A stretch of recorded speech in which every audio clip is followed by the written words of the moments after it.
Bonjour à toutes et à tous, vous écoutez Cinécast. Salut Thibaut. Salut Guillaume. Cinécast, c'est le podcast qui chaque semaine vous recommande des films à voir au cinéma, en streaming ou VOD, que vous soyez sur YouTube, Spotify, Apple Podcast, n'importe où. N'hésitez pas à vous abonner.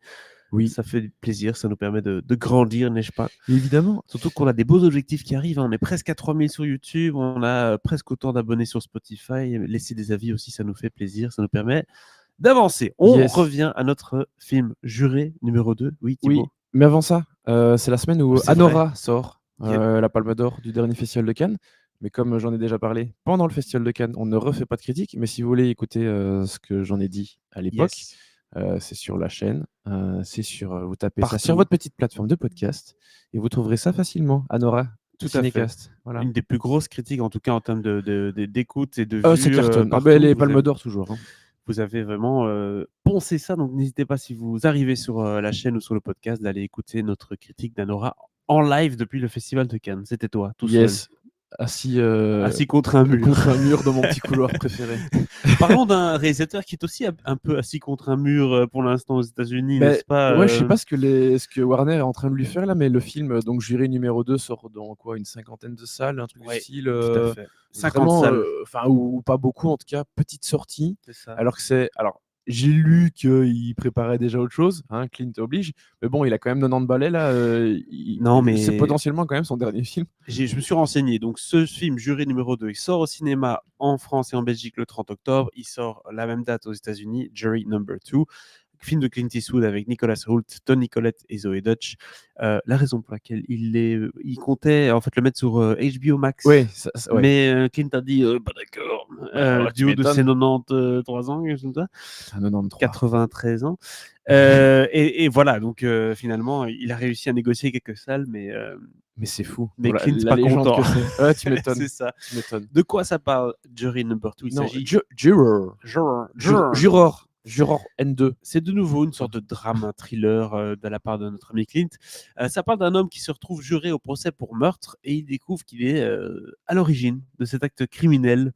Voilà, ça dit tout dans le synopsis. Oui, c'est vrai. Ça dit tout aussi dans la D'accord. bande-annonce. Je propose qu'on regarde un extrait. Et voilà, Ouin. on sait tout. J'ai lancé un peu la bande-annonce très rapidement, mais c'est pas grave. Vous avez compris le concept. Yes. Ça dit tout dans le synopsis, ça dit tout également dans la bande-annonce. C'est peut-être un peu dommage d'ailleurs, parce que je pense que ce genre de film. Oui et non. Moi, je t'avoue qu'avant de le voir, je savais rien. Parce que même le seul synopsis que j'avais vu très, très rapidement ne parlait même pas de ça, de ce dilemme. Donc j'ai vu le film complètement vierge. Et cet aspect de donc le personnage incarné par Nicolas Hoult est réquisitionné pour être juré lors de ce procès pour meurtre. Et en fait, c'est assez vite au début du procès où on présente les faits, parce qu'il connaît rien à l'affaire en fait. Il se rend compte que l'histoire dont l'autre gars est accusé, en fait, c'est peut-être lui le coupable. Oui. Enfin, et c'est pas peut-être, il est même très très vite sûr que c'est lui le coupable dans cette histoire. Alors vous doutez bien que si il pense que c'est lui, c'est absolument pas un meurtre prémédité, etc., qu'il était même pas vraiment au courant qu'il avait potentiellement tué quelqu'un.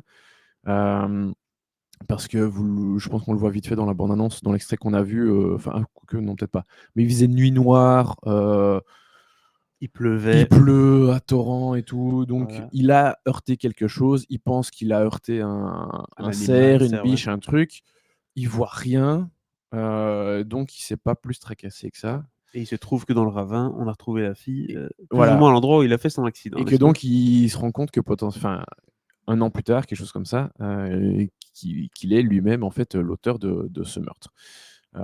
Mais donc l'enjeu ici et je te laisse parler, l'enjeu évidemment du film, c'est de savoir qu'est-ce qu'il va faire en tant que juré. Est-ce qu'il va faire en sorte que le mec qui est déjà accusé du meurtre l'endosse sur ses épaules et soit accusé, défini comme coupable, jugé coupable et retourne en prison, parce qu'il y est déjà. Ou est-ce que tu as ton petit sursaut d'humanité qui vient et qui fait que tu n'as peut-être pas envie qu'un innocent aille en zonzon.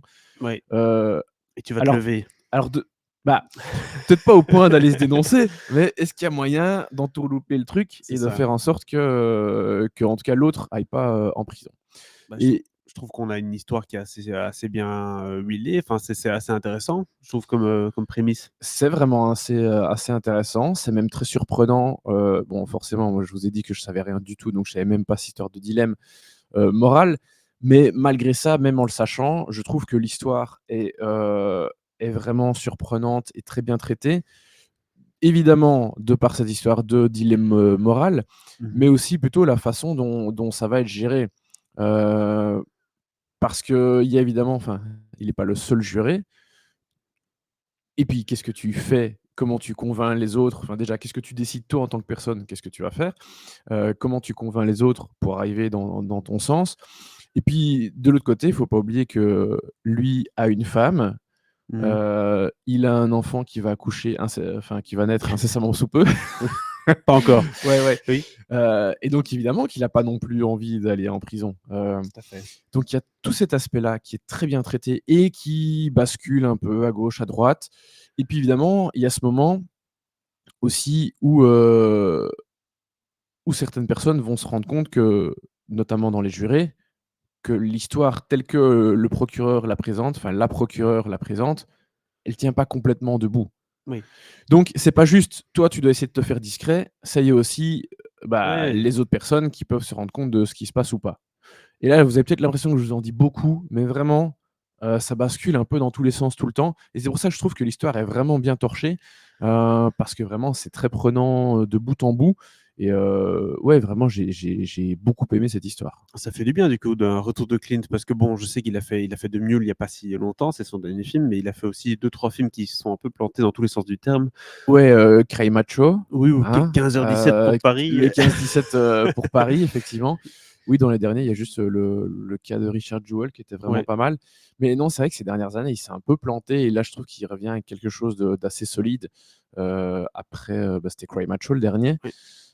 qui là était un beau, beau plantage. Non, là, c'est plus sérieux, c'est vraiment bien. Il a un bon cast, il a vraiment un très bon sujet et non, vraiment, il revient, Tu dis bon cast, on va s'arrêter dessus 2 secondes. On a Nicolas Hoult qui est un acteur souvent de second plan, hein, dans le cinéma, oui, mais qui fait toujours bien le travail, mais qui est pas non plus, surprenant. Mais on a quand même Toni Collette, Zoe Deutch, J.K. Simmons, ouais. Kiefer Sutherland. Oui, il y Ça a un rigole pas. gros, gros casting, ça c'est clair.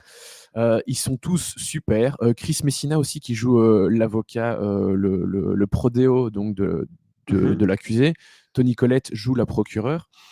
Eux, ils sont vraiment fantastiques dans leur duel parce qu'en plus souvent comme tous les avocats, en plus là, ils viennent d'un coin assez reculé.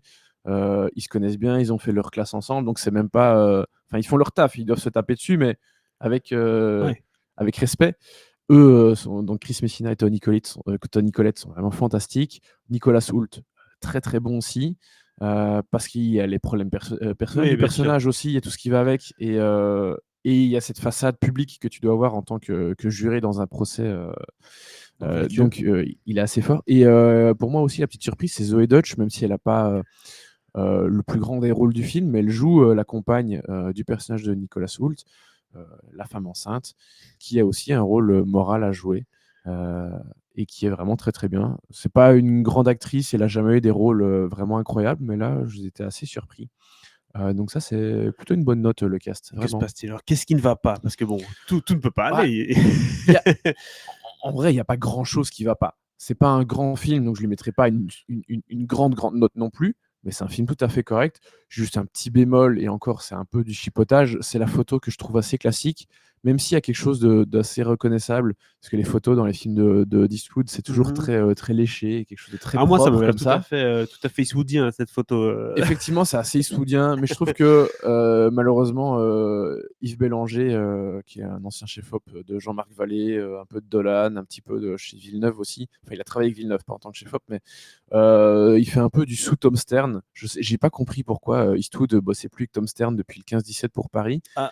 Hem, mais c'est lui qui a fait tous ses films des années Ouais, 2000, ouais, même, années 90 et il bossait déjà avec Eastwood, même ses films en tant que comédien, je pense, en tant qu'électricien. ouais. Mmh. Donc Tom Stern, c'est vraiment un collaborateur de très, très longue date et puis voilà, je sais pas pourquoi ils ont arrêté de bosser ensemble, Mais c'est dommage. mais ouais, c'est dommage parce que Yves Bélanger, c'est pas, si bien que ça et bon, Cry Macho, c'était pas lui qui l'avait fait, alors que c'était un super chef-op qui l'a fait, mais bon, soit. Voilà. que tu faisais la vie.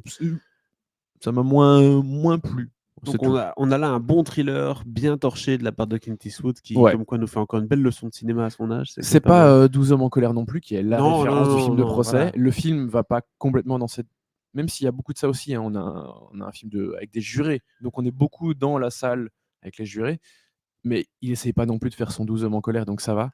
Mais ça reste un film de procès, et même plutôt de jurés très solide. Super, quelle note tu donnes à ce film du coup, Thibaut? Bon, c'est quand même un bon 3 étoiles, donc voilà, Eastwood, Clint, il termine avec une bonne note quand même. Enfin, s'il termine là-dessus, mais à mon avis, je pense que oui. Je le vois mal encore en faire un suivant, parce qu'il est plus en super forme non plus, Ça hein. devient compliqué quand même. Ouais. On est proche de son dernier film, là. Si c'est pas son dernier, on verra Ouais, bien. mais moi, s'il termine là-dessus, ça me va. Ça va, Je suis très bien. content. C'est le principal. 3 étoiles pardon, pour ce juré numéro 2 de Clint Eastwood qui sort donc le 30 octobre en Belgique et en France. N'hésitez pas un peu à nous dire dans les commentaires de ce podcast ce que vous avez pensé du film, que ce soit ici d'ailleurs sur YouTube ou Spotify.